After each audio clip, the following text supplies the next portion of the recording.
Que doit-on comprendre? Mais comprendre que la dignité humaine ne doit pas être perdue, que l'esclavage ne doit pas devenir un héritage, disait Martin Luther King. Hein? Martin Luther King disait, l'héritage ne deviendra pas un héritage. Un jour, un noir deviendra président des États-Unis et nous avons vu Barack Obama qui a même prôné une chose 2 ans avant, après la fin de son mandat, il a dit l'Afrique n'a pas besoin d'hommes forts, mais des institutions fortes. Disait Barack Obama. L'Afrique n'a pas besoin d'hommes forts, mais des institutions fortes. Est-ce que nous avons réellement des institutions fortes? Oui, nous en avons. Mais le problème, ce sont les mentalités des hommes qui sont futiles.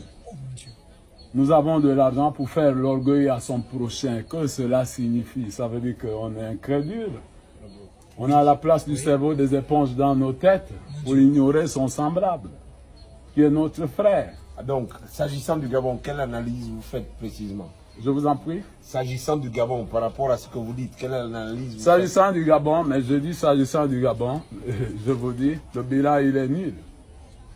Le bilan il est nul, pas seulement le Gabon, l'Afrique en général, le bilan il est nul. Complète les amis, nous sommes à terre, à genoux. Ça veut dire qu'il faut remercier les grandes nations que sont l'Europe en premier, parce que grâce à sa diplomatie, les choses iront mieux.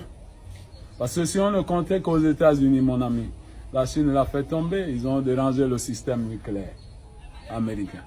Ils ont volé les États-Unis en distance, depuis les États-Unis, avec les médias que vous portez là. Il ne faut pas jouer avec la Chine, c'est des grands voleurs, alléluia. Les Chinois. Donc il faut les insulter. Le frère de Bellinga, on est où aujourd'hui? Billy Binze, qui disait, oh, voilà, machin, 2009, ceci sera soutenir. Faux candidat pour se maintenir au pouvoir et bloquer vraiment l'avenir de tout un pays, au lieu de toute une nation, ou bien de tout un peuple. Vaut mieux tout un peuple, peut-être qui sera malade devant une juridiction internationale. Je vous remercie beaucoup. Je suis le président des personnes souffrantes de la maladie mentale au Gabon. Loin de moi l'orgueil, mais des moments précieux comme celui-ci, je suis prêt à dire qu'est-ce que je veux et qu'est-ce que je pense de mon pays et de mes frères et de mes sœurs, parce que je vois pas leurs infirmités, parce que tous nous sommes infirmes. Je peux vous chanter une chanson en ma langue. Oui. Non, laissez-moi terminer, chantez, oui. Foutez-moi le camp. Oui. Yetubo tukabipe kwa. Yetubo tukabipe kwa. Kanana kanana. Yetubo tukabipe kwa. Yetubo tukabipe kwa. Kanana kanana. Ça veut dire que tous nous sommes des aveugles, des infirmes. Alléluia. Tukabipe kwa. Alléluia. Tubipe kwa. Mais finalement, c'est lorsque vous voyez un tradit praticien va en brousse avant de taper sur l'IPEC ou même en question l'Écosse pour que ça tombe pour venir soigner un malade, un patient, ou bien donner l'enfant à celui qui en cherche, parce que les arbres de la forêt ont toujours été pour nous quelque chose de sacré. Parlons par exemple de l'Iboga. Là, je suis avec du thé, peut-être de quoi? Des États-Unis? Bien, c'est la Norvège, ça? Indien. C'est du thé norvégien? Indien. C'est du thé indien. Ben, attendez, je vais lire un peu.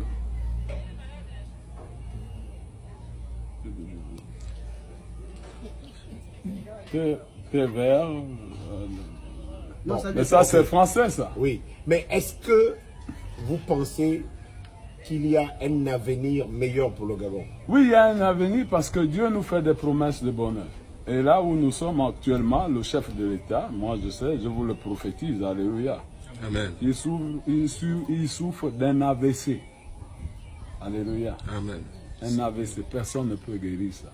Il n'y a que Dieu lui seul. Si Dieu permet qu'il le reprenne, il le reprendra. Si Dieu permet qu'il le retire l'âme, c'est ça, c'est ce qu'il reste à faire.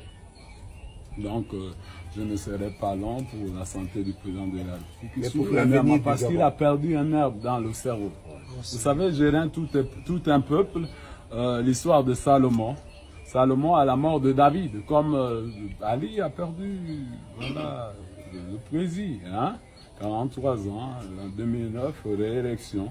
Voilà, Gabao, dans la ville de Gabao, Salomon fait une vision avant son intronisation au palais, à la place de son père. Il fait une vision. Dieu le parle en rêve, dans la vision. Mais il ne voit pas Dieu, mais il entend la voix de Dieu qui le parle. Parle, il répond, parle, parle, Seigneur. Ton serviteur écoute. Parle, parle, Seigneur. Ton serviteur écoute. Et Salomon répond, qu'as-tu à me dire, Seigneur, comme le général de Mappan disait en prison, qu'as-tu à me dire, Seigneur, qu'as-tu à me dire de toi.